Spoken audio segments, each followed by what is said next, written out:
We'll start with my introduction on behalf of Thalassemia International Federation.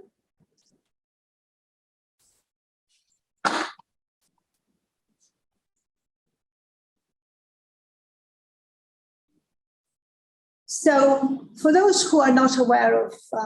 the work of Thalassemia International Federation, Thalassemia International Federation continues from 1986 since its establishment to promote the rights of patients with thalassemia for equal access to quality health, social and other care. And for achieving this vision, the mission of TIF still remains the support for development and implementation of nationally coordinated and funded control programs that include both the prevention and management in every country. So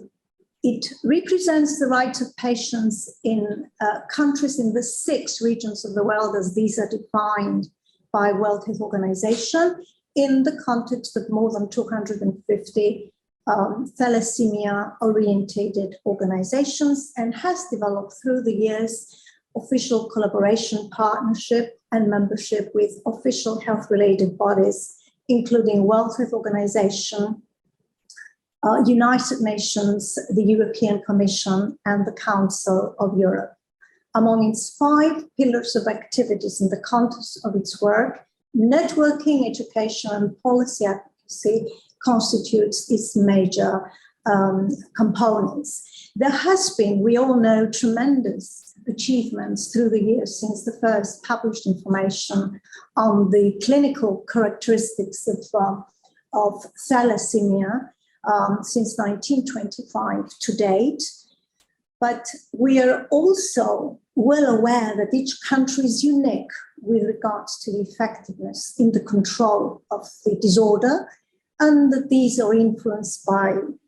presence of political commitment, the levels of focus that each country places on prevention and management, the strength of the patient and healthcare professional voice, and of course a wider socioeconomic landscape that is other health priorities and political instabilities. Now, Thalassemia International Federation has contributed significantly to this progress, and just in the interest of time, I will only touch on the major activities and work of TIF,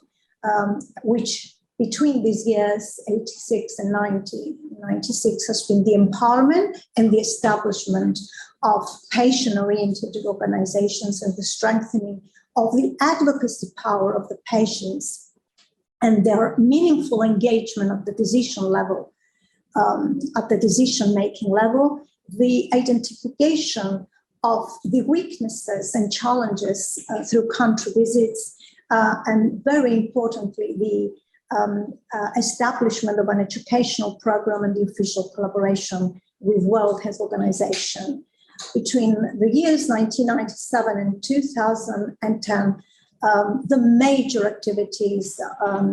achievement of its work has been the extension of its educational program and the publication of the first ever international guidelines for the management of thalassemia, as well, of course, as the strengthening of synergies at the official level. Between 2011 to date, major achievements have been the extension, of course, and strengthening of its educational program and the development of an e-academy,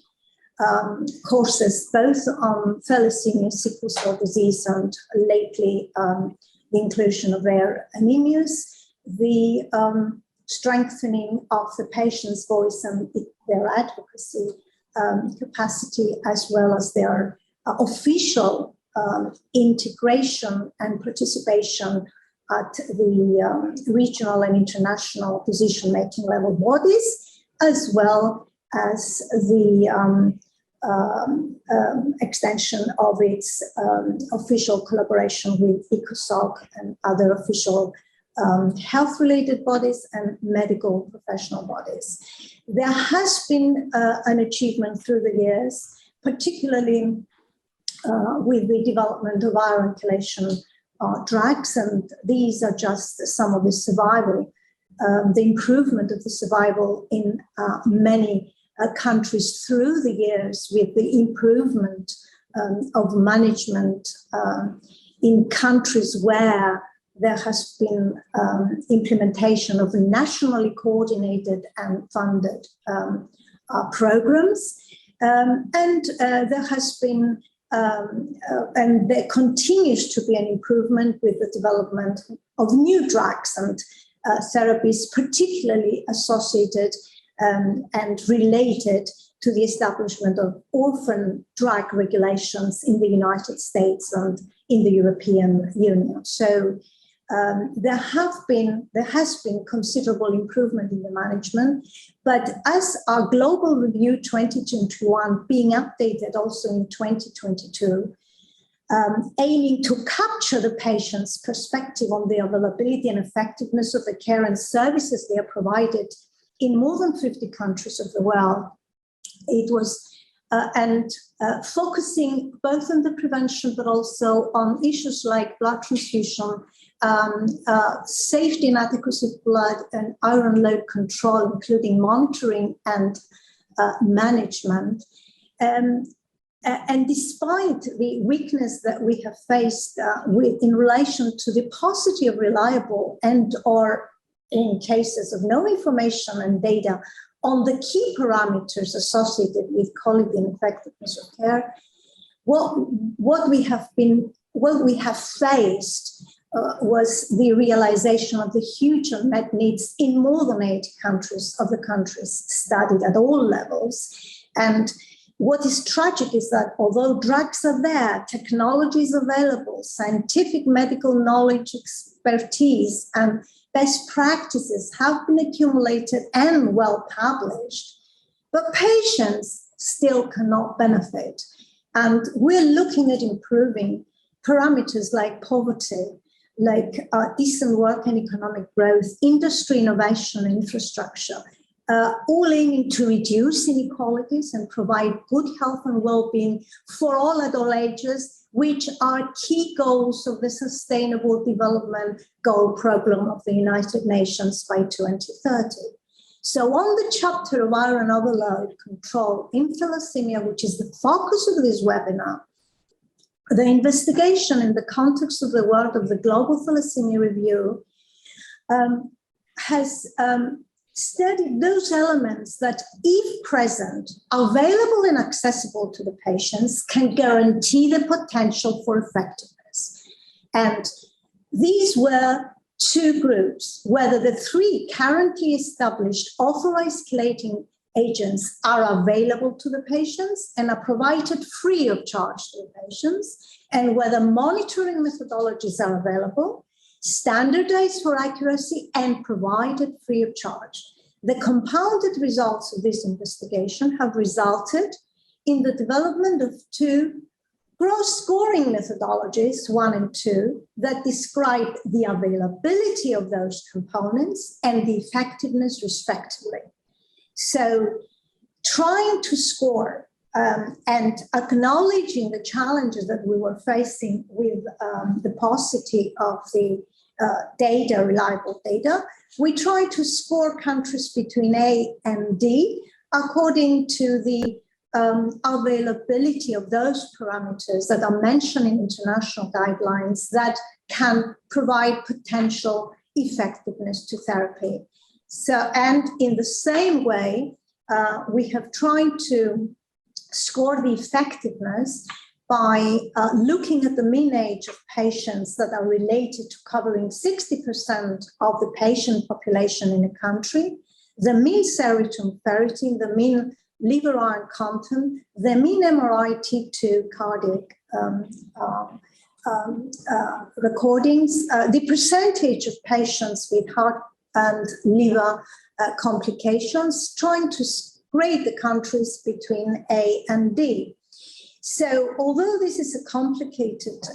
and difficult to see table, what it shows is that although many countries have scored A, B, availability of those components, when we came to score the effectiveness of the iron load control, we had seen tragic results in the majority of countries where medium and high prevalence of the patients actually are living, scoring C and D, and a lot of red spots, which actually indicate paucity of data that cover national information. So what were the conclusions and why we're so deeply concerned for many years, but now through this report, we had demonstrated in the best possible way and acknowledging all the weaknesses of this work that the availability and effectiveness of iron load monitoring and treatment needs considerable work to be done in order to provide effective control of iron load in more than 80% of the global patient population, where this population is born and lives. There are huge gaps and extensive heterogeneity with regards to the services provided in this area, resulting, of course, in huge inequalities. And TIF estimates through this report that less than 10%, in fact, of the global thalassemia population is appropriately, and there is an asterisk there, appropriately according to international guidelines, recommendations, monitored and treated for iron load. Therefore, we need your help, we need your guidance, we need your collaboration to create an international patient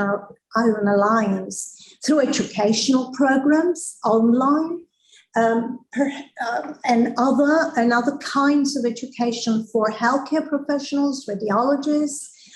treating physicians, patients, families, decision makers, creation of reference centers, and important and meaningful networking, and generally and more particularly multi-stakeholder work.